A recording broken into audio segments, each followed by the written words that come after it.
நல்வழி காட்டுவதில் அவருக்கு நிகர் அவரே. இத்தகைய சிறப்பு வாய்ந்த எம் கல்லூரி பேராசிரியர் திருமதி டாக்டர் சாந்தி அவர்கள் நம் மத்தியில் சிறப்புரை ஆற்ற வருகை தந்துள்ளார். அவர்களையும் இந்த வேளையில் பெற்றோர் ஆசைக்கழக சார்பாக வரவேற்றேன். மீண்டும் ஒருமுறை அனைவரையும் வருக வருக என வரவேற்கிறேன்.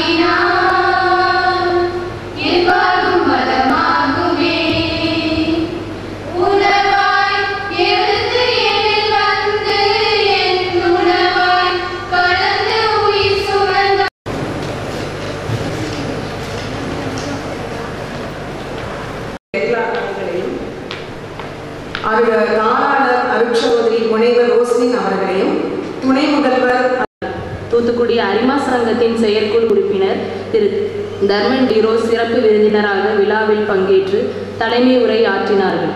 மாணவியரின் வளமான எதிர்காலத்திற்கான வழிகாட்டி நெறிகளை எடுத்துரைத்தார்கள். நூலகம், செய்தித்தாள், கணினி ஆகியவற்றை அதிக அளவில் பயன்படுத்தி தேர்வில் அதிக மதிப்பெண் பெறவும் உயர்கல்விக்கான வாய்ப்புகளை நன்கு பயன்படுத்தி கொள்ளவும் ஆலோசனை வழங்கினார்கள். பொறுப்பாளர் ஆசிரியர் பெருமக்களே, அன்பு பெற்றோர்களே, உங்கள் அனைவருக்கும் என்னுடைய இனிய காலை வணக்கம். உங்களை பார்க்கறது ரொம்ப மகிழ்ச்சியாக இருக்குது. நிறைய பேர் வந்திருக்கீங்க. இது உங்களுக்கு முதல் கூட்டம், அப்படி தானே? முதல் கூட்டம். அதனால் ரொம்ப ஆர்வத்தோடு வந்திருக்கீங்க. இந்த ஆர்வம் போக போக குறையக்கூடாது, சரியா?